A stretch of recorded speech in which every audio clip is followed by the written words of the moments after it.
Mary Me, Annie here. Welcome back to Tarot Together, and the first of a couple videos on the attributes to the Fool card. Attributes. Words, phrases, even paragraphs, whatever captures the essence of the meanings offered by the cards.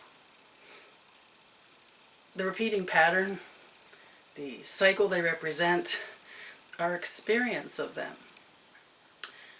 Those tidbits of information that we collect and never stop collecting on each of the cards.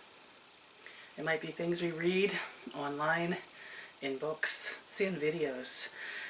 It might be things others have shared with us of their experience of the card. Tarot readers are almost always collectors of information because they are collectors of perspective. The cards are constantly teaching us that one of the powers of living life is the opportunity to experience it from different perspectives. A shifting perspective that constantly creates the fertile ground of transformation. The cards don't let us get stuck in a rut. So throughout the length of our relationship with the cards, we're always looking for new insights on the card. We gather all these tidbits of information, and for each of us, they begin to fall, for each of the cards, into something that feels solid, our personal connection to the card and its meanings. It's never going to be what it is for someone else. That's the whole point of the journey through the tarot. That power of individuation and discovering our relationship to all that is. Where I start when it comes to collecting attributes for the cards is the symbolism that was intentionally created in the artwork of the cards. Before I go into collecting all my tidbits of information, I do my research on the symbolism of the cards. That's what I presented in my last video on the Fool. And then I let that take me someplace. That's where I begin jotting down the bits and pieces that will be my recorded attributes for the card.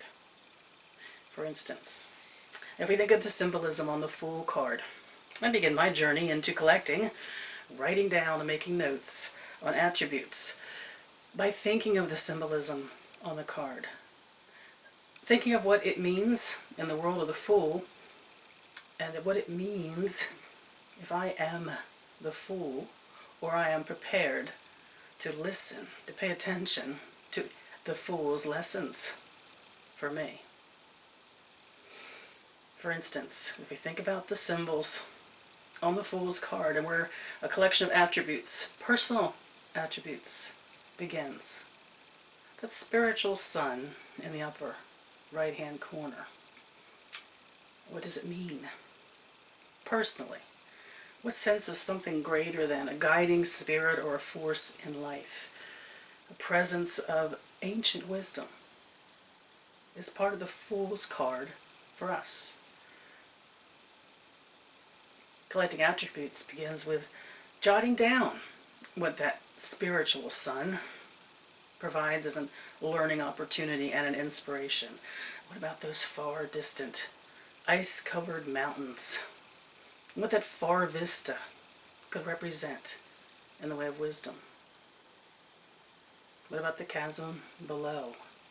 What waits at the bottom, maybe even what waits on the other side of it. If we look at the Fool, his body language, what does it teach us about the possibilities of life?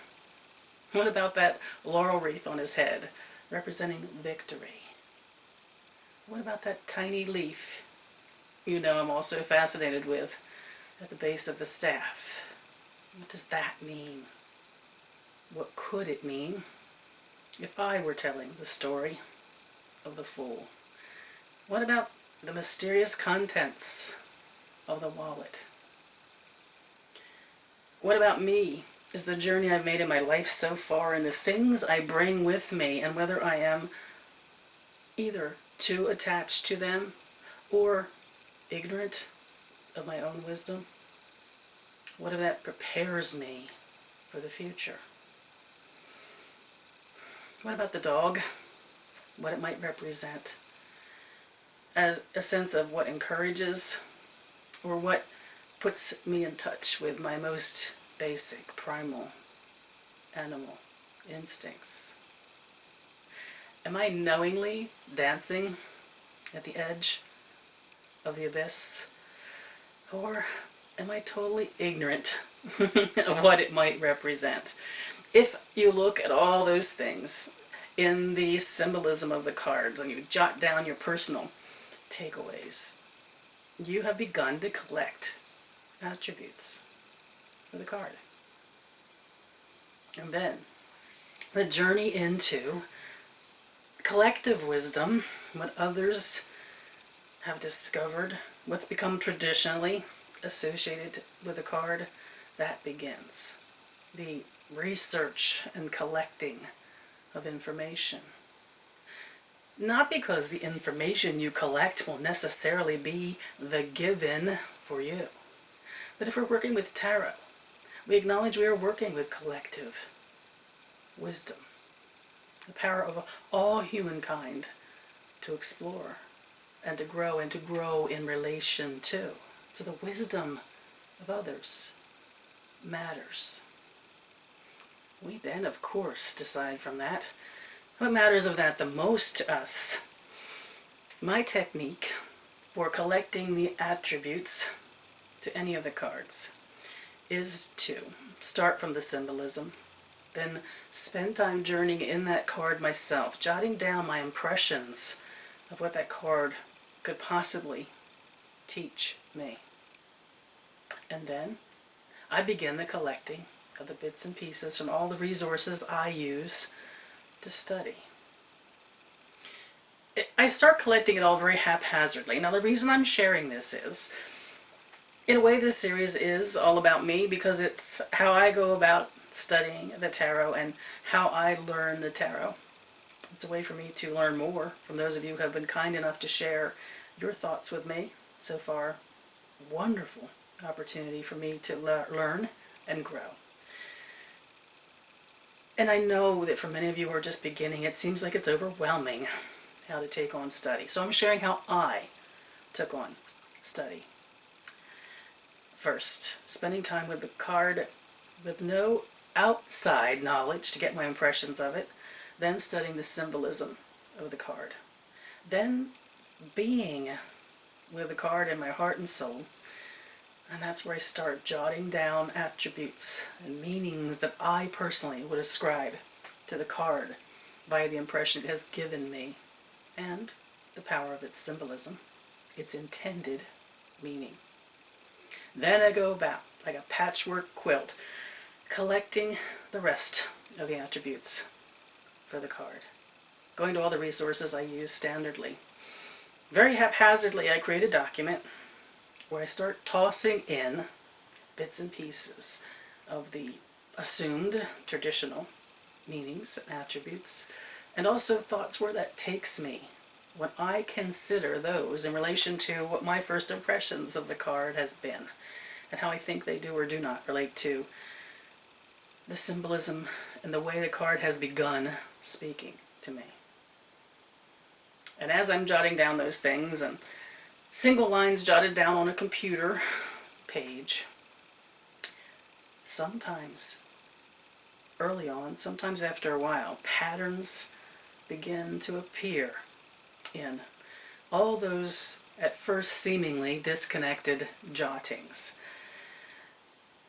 And there are categories that come up. Areas of primary focus and power that jottings then logically fall within.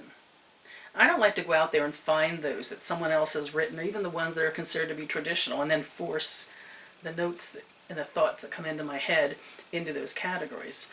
I do a lot of jottings and let the categories rise from that. So it's no surprise a lot of the categories are going to be the ones that are traditional to the card. But by doing it this way, by starting out with the freedom of just jotting down, kind of a free association of facts and figures as found, and also where those things take me in my own ponderings. Out of that arises a group of words or phrases that are connected when it comes to the meaning of the card.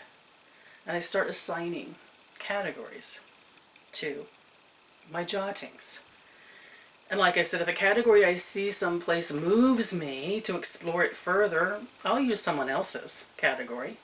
And it's also not a surprise that the categories do often fall, in part, to the traditional ones. No surprise there.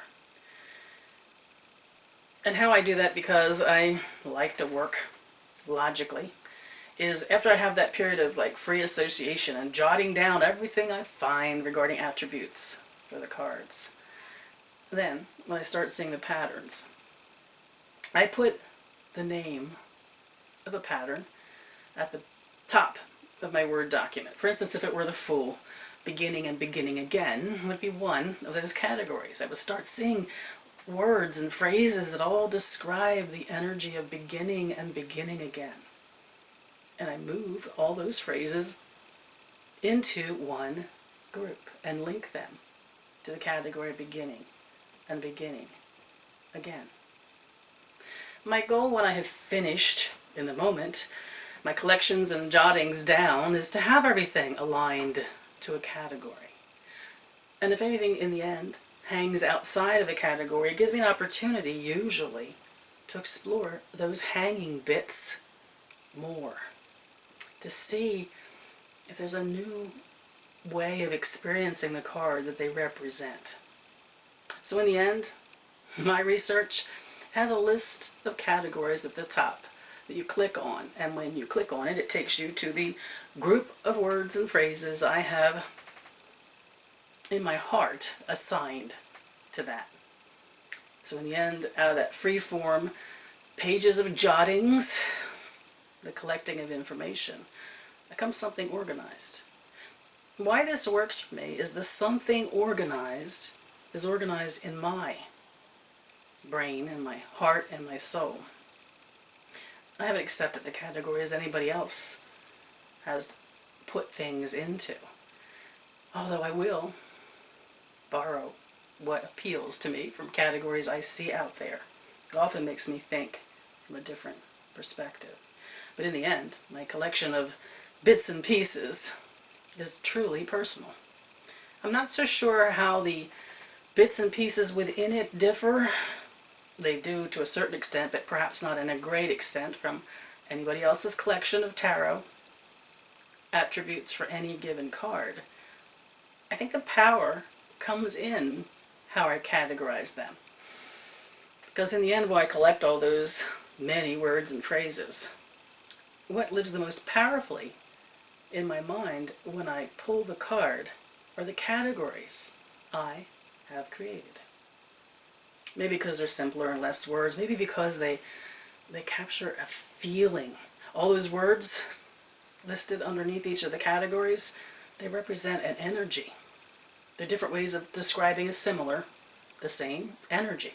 So that catchphrase, that category title I've given it, ends up being an energetic word. That's where I wanted to introduce attributes this first time. We'll have to do this again when we get to the other cards, on how I collect attributes. First impressions of the card, studying the symbolism of the card, collecting the traditional intent out of that. Then taking that to the personal, thinking about that and making jottings, and off I go to my resources to research and collect information in a free-form style, allowing it in its due time, in its right time, to begin to fall into patterns of energy that I can recognize, that I categorize, and begin to, when I find groups of words and phrases that relate to each other, begin to create these power punches, these higher meanings to the card for me. If you use a technique similar to this, I then suggest how important it is that this is not chiseled in stone. The more you learn about the card through using it, And sometimes I think the more you learn about a card when you begin using it in relation to other cards, you might shift that information you've so carefully recorded. Categories morph and change over time.